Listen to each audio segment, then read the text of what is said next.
What's that sound? It's For Amusement Only, the EM and Bingo Pinball Podcast. Welcome back to For Amusement Only. This is Nick Baldridge. So I'm working on just bringing my bingos back up to my typical standard after their adventure at the bingo row and a little mishap that I had on the way home with my nightclub and my double up. And my nightclub is almost back to fantastic condition. In fact, even better than it was when I went there. I'm going to take some time that I now have to depopulate the playfield once more and sand it and polish it, and it should be just a beauty. Now, for the past 3 days, you've heard me talking about your friend and mine, the replay register. That needed to be cleaned on the nightclub. I hadn't done it yet. So I have done so, and now it looks like $1 million. Looks great. Now what I'm working on is the Magic Squares unit. Nightclub has what is colloquially referred to as the Turning Corners feature. And the sets of 4 numbers that are in each corner of the bingo card, it's a single bingo card, will rotate to the right. So the one in the upper left quadrant will move over to the right 1 position, and then it will move down 1 position, and it will move over to the left 1 position and back up. It rotates clockwise in all instances for all 4 quadrants. Now the interesting thing is how it does this.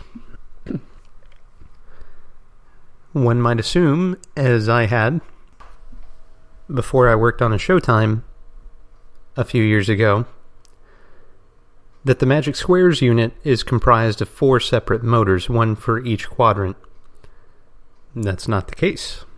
It's all controlled from a single motor through the use of transfer gears. So the single motor will run when you press the foot rail button, and it will turn a single large gear, which is held in place by a clutch and friction. This will rotate 4 transfer gears, which will then rotate a gear controlling the rotation of the disc in that particular quadrant. Now it's rotating them all at the same time, and the combination of clutches and a coil which is inside that will hold in as the rotation happens allows us to work. Now there's a few things to keep in mind if you are taking one of these units apart.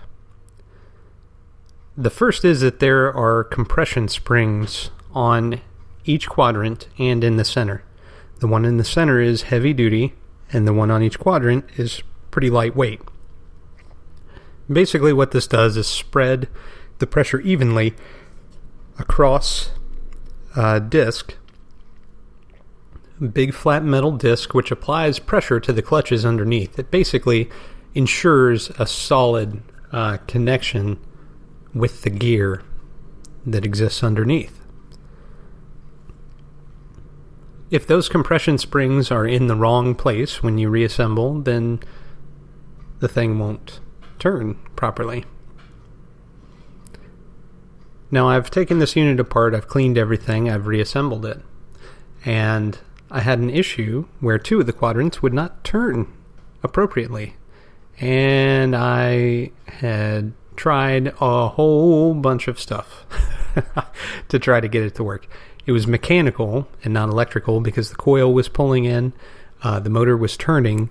The issue was that the quadrant just wouldn't spin. And so in the stacks, which comprise each of the quadrant, there's a rotating disc. I'll get into this in another episode at some point, but there are several components on each quadrant that must be assembled in an appropriate order. I didn't have a problem with that. There are 2 clutches on each quadrant and in the center, which must be faced in the appropriate direction.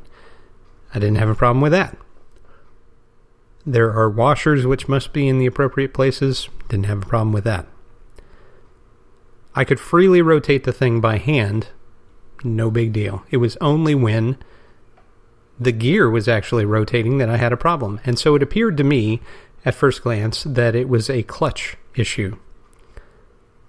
And so I had thought of lubricating them. They were not lubricated with Neat's Foot oil, Neat's Foot compound. I was corrected on that recently.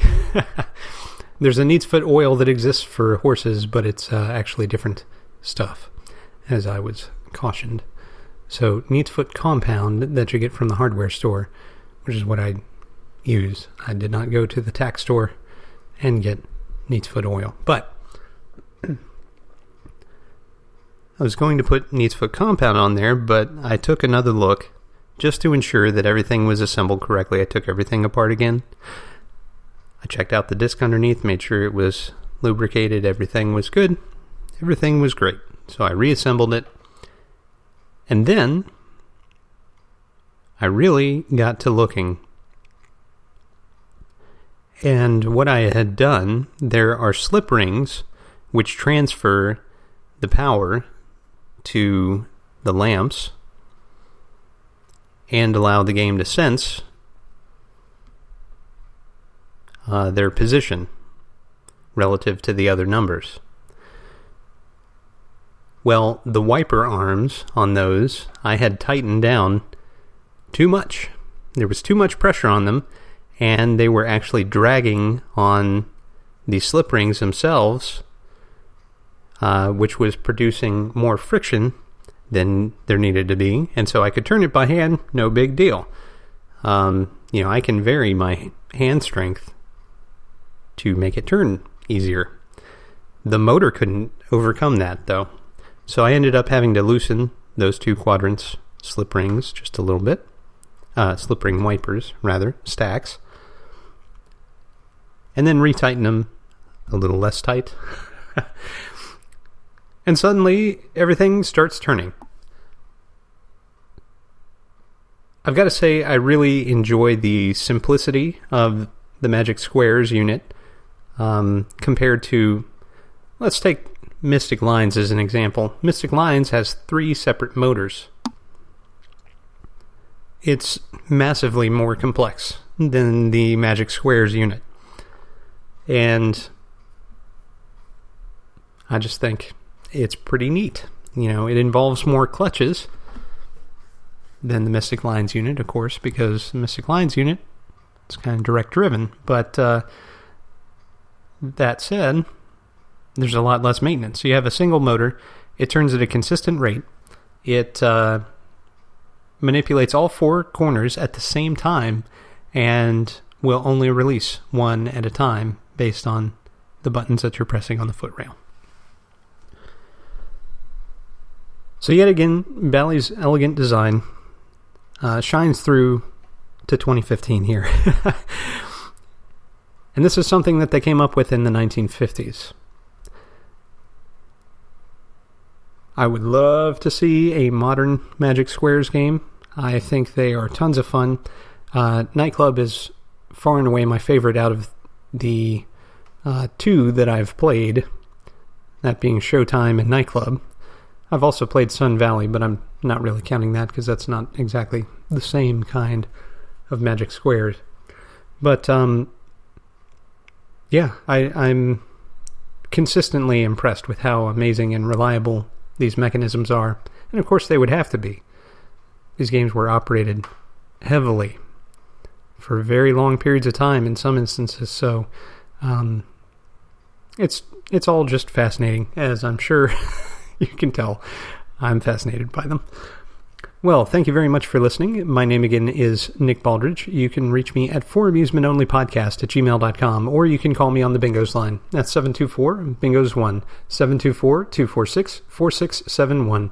You can listen to us on iTunes, Stitcher, Pocket Casts via RSS, on Facebook, on Twitter at Bingo Podcast. You can follow me on Instagram at nbaldridge, or you can listen to us on our website, which is foramusementonly.libsyn.com. Thank you very much for listening, and I'll talk to you next time.